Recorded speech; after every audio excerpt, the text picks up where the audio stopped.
I cannot tell you my name, or where I live, or even the specialty within which I practice medicine. I cannot do so, for I have been shamed, embarrassed, and at times stigmatized. Even today, years later, I fear retribution, liability, and even prosecution. Some of this may have been deserved at one time. But today my story is one of success. It is a story of hope, of support and of recovery. I share this intimate tale so that you, my colleagues and friends in the medical field, can hear the human side of addictive disease, of its treacherous grip, and of the freedom and confidence from which I have emerged from this terrifying illness. My drug use did not begin until medical school. I was never a drinker in high school or even in college, nor did I use drugs socially. Then, one evening when I was finding it hard to stay awake to study for an organic chemistry exam, a friend directed me to some stimulants that were available in sample form. The result was perfect. I began using the pills, rather innocently, whenever I needed a boost. To me, it was like a cup of coffee, only better. I soon learned that I could order the pills on the internet and have a supply whenever it was needed. Upon graduation, I entered practice determined to be the best doctor possible. I spent a great deal of time with my patients, who kept coming back. My patient load grew exponentially, and I had trouble keeping pace. I had no experience running a business, was working long hours, and was unable to juggle the growing load. I found myself taking more and more pills just to keep up, and then even more pills to get me to sleep again. I gave little thought to this drug use. After all, I was no street junkie making covert deals in dark alleys.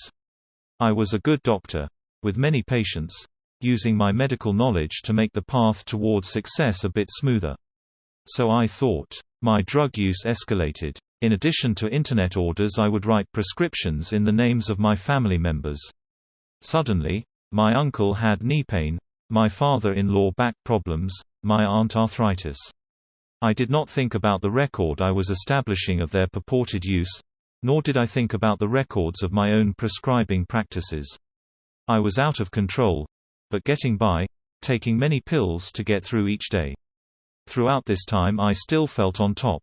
Despite my drug use, I was a physician with a thriving practice. I provided quality care and had no patient complaints. I had a wife and children that relied upon me and saw me as a great provider. My friends and family admired me. I was respected in the community.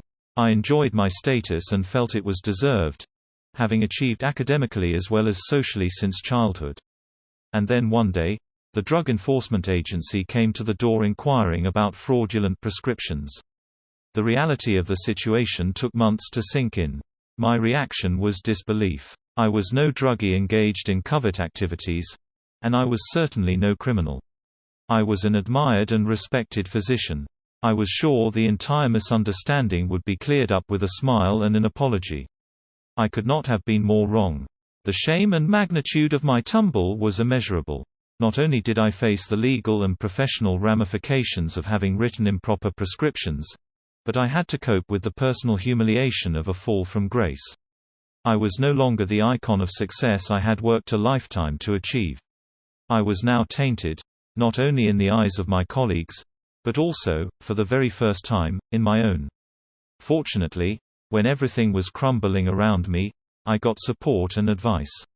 With the guidance of Physician Health Services, PHS, I got into a treatment program that helped me realize that I suffered from a virulent illness and was both worthy and deserving of help. I was medically detoxified from the effects of the medications I had now stopped taking. I learned to take responsibility for my behaviors, but also to recognize that I had been sick and could certainly get well. I learned that addiction would be a lifelong condition, but not a lifelong impairment, and I agreed to a long-term monitoring contract with PHS. To comply with this contract, I had to work hard. I saw a therapist to address issues of addiction, shame, honesty and interpersonal relationships. I submitted to regular and random drug screens. I attended support group meetings, met with sponsors and mentors, and in doing so, changed my life dramatically. After months of treatment, out of state, learning about my disease and learning about myself, I came back home feeling strong. I was healthy, drug-free, clear-thinking, and ready to pull my career back together. Unfortunately, my career was not yet ready for me. Despite the fact that I had never had a malpractice case and had never harmed a patient, there would be months of waiting for the licensing board to address my petition to go back to work. I would be investigated, questioned and challenged. This process lasted for months on end, and when I did get my license it was with extensive restrictions and requirements for informing everyone with whom I had professional contact of my probationary status, and of my disease. These required disclosures then led to a new round of inquiries by third-party credentialing agencies without which I could not sustain a practice, so I began the journey again. More questions, more disclosures, more humiliation. The greatest challenge of all was the subsequent public disgrace. The day my license was finally restored, a press release issued informing the public of my professional discipline. My name became front-page news highlighted by lurid references to drugs, diversion, and criminal activity. There was no mention of my recovery from illness nor of the months and years of personal work and growth I had achieved. What was to be a day of celebration had become a day of pain and shame. My daughter had a soccer game that day, and through tears, even she had to face the humiliation of what I had hoped was well in my past. Although I was angry and frustrated with the obstacles I was facing, I now had the tools to deal with this stress. Through PHS I had a physician support group where I could meet and learn from other doctors who faced these same struggles. I had an outlet for sharing my experiences and for learning from example that there was indeed hope for my future. And most importantly, I had my sobriety and my health. Ultimately, I did return to practice. It was no easy journey. The process took years. During this time I was doubted by others and I doubted myself. But now I am stronger. I have the confidence of knowing that whatever ills befall me, I can heal. As a result, I am a better healer. My practice is now as successful as ever. I continue to be board certified in my specialty. I continue to provide quality care. I also have additional contributions to make to the profession. I am more open-minded and less likely to pass judgment. I have learned that medicine is not about being powerful or respected, but about being respectful and compassionate. I have learned that physicians, like all people, have the susceptibility to become ill and the capacity to become well.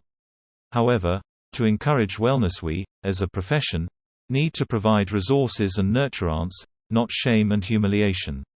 I am now sober and can't imagine facing life any other way. And I share this story so that all of my colleagues in the medical field will know that they, too, can embark successfully upon this journey.